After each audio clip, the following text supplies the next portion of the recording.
حضرت موسیٰ علیہ السلام نے پوچھا یا اللہ جب تو ناراض ہوتا ہے تو اس کی نشانی کیا ہے؟ تو اللہ تعالیٰ نے فرمایا جب میں ناراض ہوتا ہوں تو بارشیں بے موقع کرتا ہوں، حکومت بے وقوفوں کو دیتا ہوں، اور پیسہ بخیلوں کو دیتا ہوں۔ پھر موسیٰ علیہ السلام نے پوچھا یا اللہ جب تو راضی ہوتا ہے تو کیا نشانی ہے؟ کہ جب میں راضی ہوتا ہوں تو بارشیں موقع پہ کرتا ہوں، اور حکومت نیک سمجھدار لوگوں کو دیتا ہوں، اور پیسہ سخیوں کو دیتا ہوں۔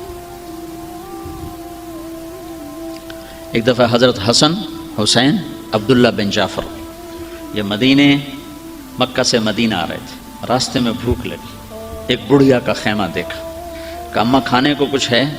کہ بیٹا یہ ایک بکری ہے۔ کہا تو تمہارے دودھ کا، تمہارے اپنے دودھ پینے کا ذریعہ تو یہی بکری ہے، یہ ہمیں دے دو گے تو پھر تمہارا گزارا کیسے ہوگا؟ کہ بیٹا میرے گھر سے مہمان کبھی خالی نہیں جاتا، ذبح کرو، ہمارا اللہ مالک ہے۔ تو انہیں ذبح کر کے کھا لیا۔ پھر کہنے لگے ہم اہل بیت ہیں، جب کبھی مدینہ آؤ تو ہمیں ملنا۔ تو شام کو وہ اس کا خامد آیا تو اس نے دیکھا بکری نہیں ہے۔ کہا بکری کہاں گئی؟ کیسے کچھ آئے تھے نوجوان، کہہ رہے تھے اہل بیت ہیں، تو میں ان کو کھلا دی۔ تو جاتے انہوں نے کہا اماں کبھی مدینے آؤ تو ہمیں ضرور ملنا۔ تو جب ان کو بھوک نے ستایا تو دونوں مدینے چل پڑے۔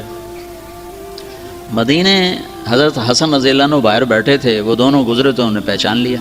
کہا اماں پہچانتی ہو؟ کہا نہیں۔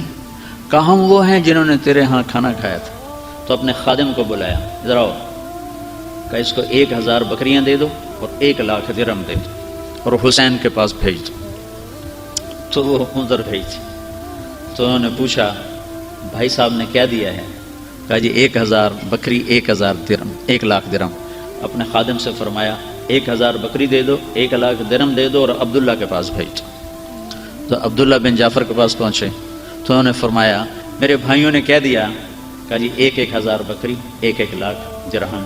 تو خادم سے فرمایا 2,00,000 بکری دے دو، 2,00,000 درہم دے دو۔ پھر کہا اماں اگر تو پہلے میرے پاس آتی تو میں اس سے زیادہ دیتا، لیکن وہ میرے بڑے ہیں، میں ان کے احترام میں اب اس سے زیادہ نہیں دوں گا، اگر تو پہلے آتی تو اس سے زیادہ دیتا۔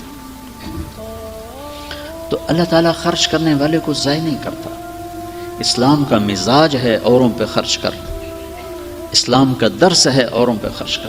ایک آدمی قیامت کے دن پکڑا جائے گا، فرشتے کہیں گے یا اللہ اس کے نامہ اعمال میں کوئی عمل نہیں ہے، کوئی عمل نہیں۔ تو اللہ تعالیٰ اس کو بلائیں گے کہ ہاں میرا بندہ کچھ تیرے پاس ہے؟ کہا جی کچھ نہیں۔ کہا غور کرو؟ کہا جی ایک عمل ہے اگر آپ سمجھے تو۔ کہا میں تاجر تھا، جس سے پیسے لینے ہوتے تھے اگر وہ مالدار ہوتا تھا تو اس کو تنگ نہیں کرتا تھا، جب واپس کرے میں لے لیتا تھا، پھیرے نہیں لگاتا تھا، اور جو غریب ہوتا تھا تو اس کو ویسے ہی معاف کر دیتا تھا، اس کے علاوہ میرے پاس کچھ نہیں سوائے ایمان کے۔ تو اللہ تعالیٰ فرمائیں گے تو میرے بندوں کے ساتھ نرمی کرتا رہا، آج میں بھی تیرے اوپر نرمی کرتا ہوں، چل اسی کے تو فعل جنت میں چلا جا۔ تو ایک ڈاکٹر صاحب اور ان بھائیوں کے ذریعے پرانا سبق زندہ ہوا ہے، بہت خوبصورت۔ میرے خیال میں پوری دنیا میں یہ عمل اور کہیں نہیں ہوگا کہ بہت مبارک لوگ ہیں جن کے ذریعے سے یہ چیز وجود میں آئی ہے۔ یہ اللہ کی رحمتوں کو کھینچنے کا ذریعہ ہے۔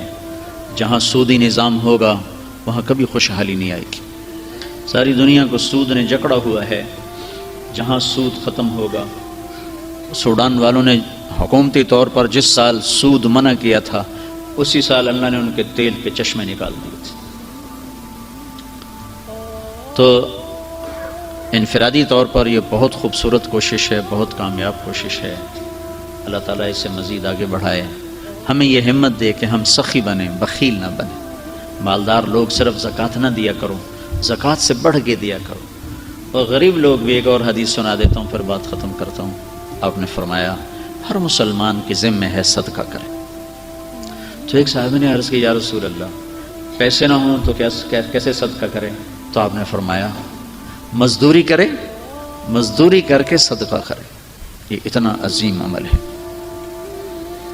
یعمل بیدیہ وینفق، مزدوری کرے، مزدوری کر کے خرچ کرے۔ تو اس نے کہا یا رسول اللہ اگر مزدوری کی ہمت نہ ہو تو کیا کرے؟ کہ پھر کسی ضرورت مند کی جسمانی خدمت کرے، جسمانی طور پر اس کی خدمت کرے، یہ بھی اس کے لیے صدقہ ہے۔ تو اللہ کے رسول صلی اللہ علیہ وسلم نے مہاجرین و انصار کو جوڑ کر اس حد تک پہنچے کہ جب عبد الرحمن بن عوف اور سعد بن ربیع ان کی آپس میں مواخات قائم فرمائی تو سعد بن ربیع نے کہا بھائی عبد الرحمن میری 2 بیویاں ہیں، میں تم دونوں کو دیکھ لو، جسے تم کہو کہ میں اس کو طلاق دے دوں گا تم اس سے شادی کر لو، میں ایک کے ساتھ گزارا کر لوں گا۔ یہاں تک وہ لوگ چلے گئے مواخات میں۔ تو عبد الرحمن بن عوف نے فرمایا اللہ تیرے گھر میں برکت دے، مجھے نہیں چاہیے، مجھے نہیں چاہیے، میں یہ نہیں کروں گا۔ یرموک کی جنگ میں حضرت عیاش بن ابی ربیعہ، اکرم بن ابی جہل اور 400 کے قریب صحابہ زخمی ہو کر گرے اور ہر ایک کے منہ پر تھا پانی پانی پانی۔ تو ایک آدمی جو پانی پلانے والا بھاگ کے عیاش بن ابی ربیعہ کے پاس پہنچا، ان کو پلانے لگا تو قریب سے آواز آئی پانی، تو انہوں نے منہ بند کر لیا اور یوں اشارہ کیا ادھر جاؤ میں نہیں پیوں گا۔ وہ ادھر بھاگ کر گئے، پانی پینے لگے تو قریب سے آواز آئی پانی، تو انہیں ہونٹ سی لیے ادھر جاؤ میں نہیں پیوں گا۔ ادھر گئے تو وہ شہید ہو گئے، واپس آئے تو وہ دوسرے شہید ہو چکے تھے، واپس آئے عیاش بن ابی ربیعہ وہ بھی شہید ہو چکے تھے۔ آخر وقت تک انہوں نے مواخات کو یوں نبھا کے دکھایا۔